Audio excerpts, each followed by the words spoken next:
has not addressed this court at all on the question of deferring the plea. Can this court defer a plea taking? Yes, it can. Has this court ever deferred plea taking? Yes, it has. On that alone, and the reasons that have been given, this is a fit and proper case to defer. That point of deferring is not disputed.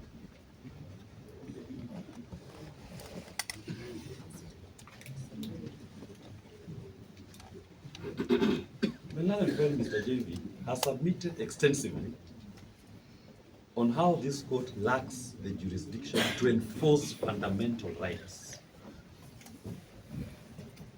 Your Honor, you don't have a procedural petition before you. I was struggling to listen to my colleague. What application is he responding to? Because we've not brought an application saying proceed to enforce the rights of the applicants. No. So he was arguing his own application. Let's come back to our application and what he's saying.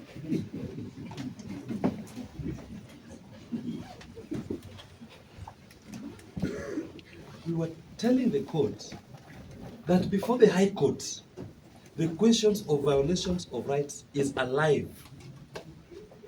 And the respondents here, DCI, DPP, IG, are parties. They are aware of those proceedings.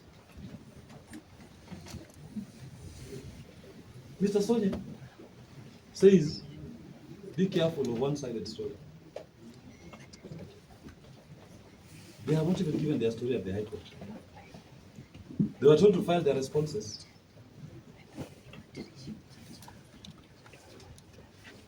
By the 12th of August, they have not. So where else do they want to tell this story? It can't be before you. It can only be before the High Court. Hence, when Leonard Senior called me to say, defer. Mr. Sonia confirms that indeed there's a story they want to tell in the High Court. So defer. So that they can tell their story at the High Court, not here.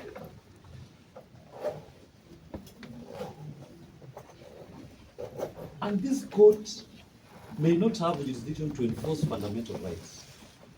But under Section 3 of the Judicature Act, this court is duty bound to apply the Constitution.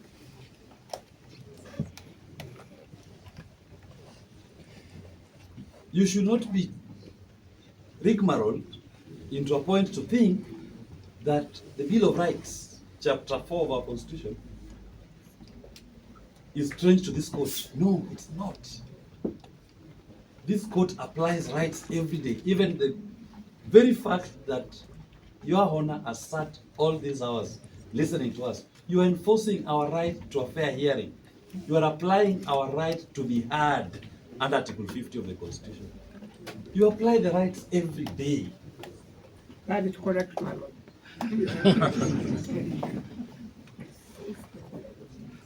So, as it were, if somebody walks, because I want to explain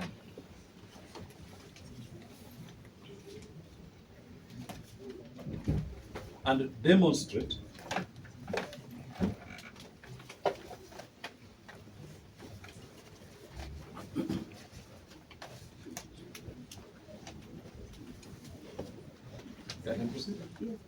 sorry. And demonstrate the absurdity of what the prosecution is inviting you to. The absurdity that a policeman can kill someone out there, drag the dead body and put before you with a charge sheet written robbery with violence. Register this charge and try this person for the offense of robbery with violence. And they will tell you, don't inquire into how this person died, whether he's dead or alive. Proceed to register the charge, ask him to take a plea. Don't question us. Don't question us. The circumstances under which he has been brought before you, Your duty is to be a conveyor belt. We've brought the person. He's here. He's dead. Don't ask why we killed him. I mean, that's the absurdity of it. Mr. Wanjigi was dragged, taken to Kamukunji overnight, in violation of an existing court order binding on the respondents and binding on this court. You are being told, ignore that. Don't look at that court order. He's here. Take plea. Take plea. Baraka mapesi. Instant copy. We don't want you to ask the circumstances that led him here. Because your duty is just to be a conveyor belt, right? Guilty or not guilty. It can't be the instant copy. It's a due process of the law. And all these are connected. So you can't be invited to ignore a high court order that has been violated. And you are being told, let them go and do it in the high court. Then I think I've mentioned that we indeed recognize that high court order, but I've again mentioned that it is silent on what happens when an offense has occurred. What he does not understand, which I'm struggling to explain for him to understand, is this. The violation of the court order, and I hope my friend, Mr. Sonyi, admits the violation of the court order. That is not the case. If there is a court order, whose tenor all of us know, we are all lawyers. And we are saying, defer the plea to a later date. Let the High Court put this house in order. It happens many times.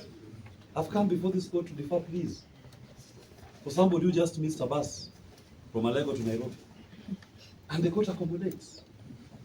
This is not even as simple as somebody missing a bus. This is a case of a high court being disobeyed. Your Honor, allow me to interject, with the respect to my colleague. I hope you are at the point of a reply, a response, so that we don't reopen. We are not reopening. I'm We're not finishing. I'm not reopening. I'm actually saying Allow me to just on the say this. question of the Allow me to just say let me this. finish. Let me finish first. I am let me just finish. I have interjected. I'm Allow me to explaining- I'm finish. explaining Let to me you. Now, explain. you are before me. Yes, Your Honor, may I make my interjection, even if it is not merited? You I seem think to I be have a right to objecting say it. something. Yes. What is it? I'm praying that the defense does not reopen their case because we do not have an opportunity. I'm not suggesting he has, but I am hoping he should not. Because my time. we will not have an opportunity to respond. That is number one. Number two, in response, and lawyers know this, he should be responding on issues of law, not factual matters again. We are past that level. It's very important also to his client because of the need to expedite this matter. Thank you. Proceed, counsel. Thank you very much. Thank you very much. Thank you very much. Thank you very much. Proceed, counsel. I hope you're coming to close. I was actually it's just even disrupted my train of thought, but I'll get there. So just allow me 1 minute. Within 5 minutes I'll be done. Yes. The point I was making, let me start from that. That plea deferring happens every day. And I gave an example, an illustration to make it easy for them to understand. Even somebody missing a bus, when you explain to the court, you take another date, they come. If you are sick, the court can defer the plea. In this case, we are saying a court order of a competent court has been violated. In fact, 3 court orders are being violated in the face of the court. That is a substantive ground that, in my view, is even greater than missing a bus.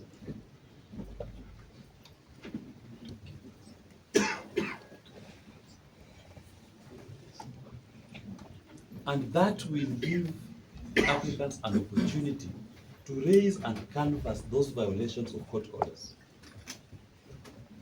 before the High Court. And they will participate. We are not going to do it in the absence.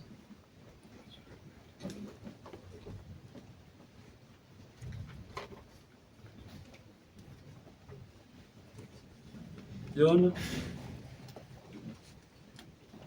I want to say this. What we are asking of the court is not novel. It happens. In the case of Miguna,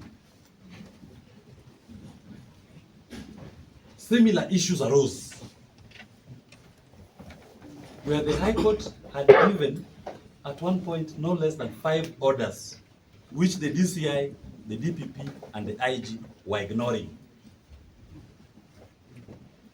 They insisted on registering charges. And the court told them, this house is not in order. Please go to the High Court. Let's put that house in order in terms of how to proceed and recognizing our orders and respecting them. Then the court wants to give directions, the house is in order, you can come back to it. That is what we're asking of this court. Just defer. The house, High Court will put everybody in order. Similar circumstances in the case of TJ Kajwa. So it's not unique, it's not novel. Courts have done it. And it brings me to my final point, which Mr. JV, who I play football with, is not able to respond to, because I score most of the goals when we play. The prejudicial effect. What prejudice will they suffer? No mention. None. Zero. What loss will they suffer? None. Zero. This court is here every day. My friend Bishop normally says it's like a judiciary. A judiciary is where cases don't come to an end. So the courts will be here. They will have their day when it comes. They can come even next month. Senior Muite only asked for 44 weeks. We will be here. They will be here. No prejudice.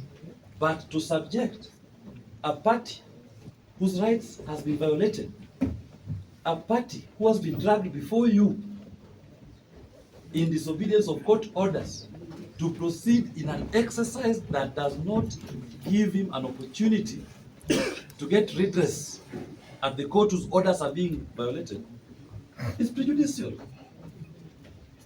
And violation of rights can never be cured. Well, the courts have said it. No money can compensate violation of rights. No money. That's why it's called compensation. It's never enough. It can never be.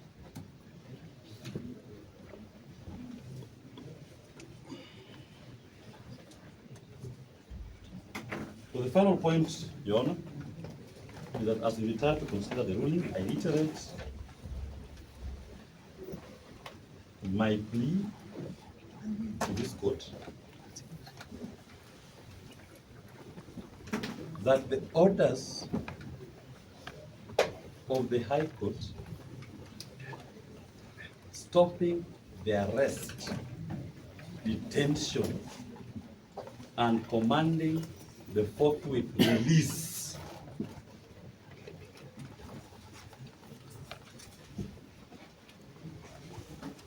be re-emphasized for the respondents, not to be issued, to be re-emphasized to them that there are orders, and that even as we wait for the ruling and directions, the applicants before you are at liberty.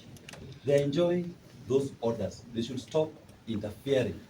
So that let it not be recorded that before, Your Honor, there was a continued violation of the rights, and the Honorable became a witness of that continued violation of the orders of the High Court. Not before you. They can do it at DCI Nairobi area, but not here. Not before the standard of justice. We urge Your Honor to re-emphasize to them that those orders are binding. That's all that I wish to say. So that the effect of that is that as we wait for your ruling, the applicants are free to continue enjoying the orders issued in that court, and they walk out and come back at such a time. They can go and have lunch and come back at such a time that Your Honor requires them. And as their counsels led by my able seniors at the front edge, We are people who are committed to the rule of law and respect the court orders and the elections given by the court. They will come back when the court requires. Thank you very much, Your Honor.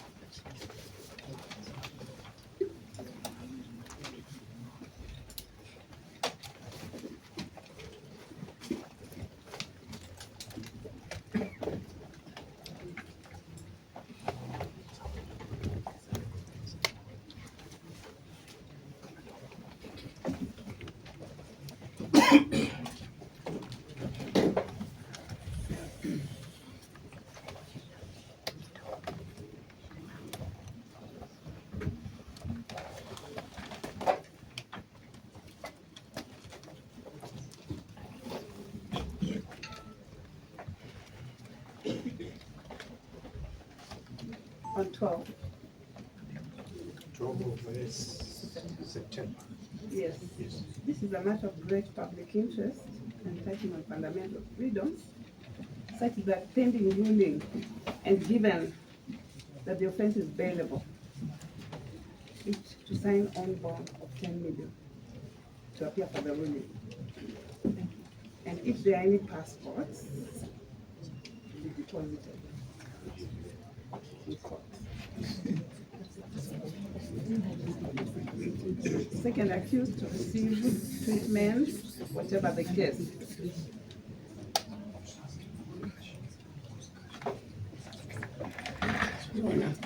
Did we try to stop holding the constitution? It is for a while until I make my decision. They just sign their own bond. No money is paid, they come back to court. Did you mention appreciate- passport? Yes. May we request most respectfully that on the passport, so that it doesn't delay the release, our colleague Willis takes the undertaking to personally bring them to court, so that the release is not delayed by going home to get them. We Kindly. want the passports deposited. He will I can deposit. give. We can give, We are at what time? It's 2. yeah, I'm sure you By can bring four. the passport. you By bring 4. them by 4:30. That's what I was saying. I'll give the undertaking. Permit me to say So something on it. it's recorded that I give undertaking. He has given his undertaking, yeah. I think the little point, Your Honor, that is being made Yeah. is that they should not be kept in custody They'll not be in custody before the ruling is made. between now and the And time the 12. passports are brought. Later today. I would like to buy them lunch. No, bring the passport. This one goes to hospital. Yes. Bring the passport.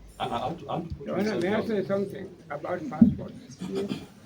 Unfortunately, I don't have the authority, but the law, the way the law is developing, there's an argument that passports really are property of the government, or the executive and so on, and should not really be taken away.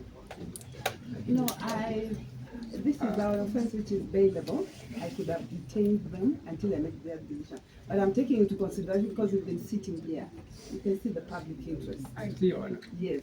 All that you are saying, The Your court Honor, has very, to visit it. well, that you are saying to very respectfully, why don't we dispense with the passports? They will go. Nobody can leave Kenya. Go where? No, that is just for the court. Your Honor, just for your. You undertake to bring the I undertake to passports, bring eh? the passports, so they are released. I'll bring them to court before 4:30.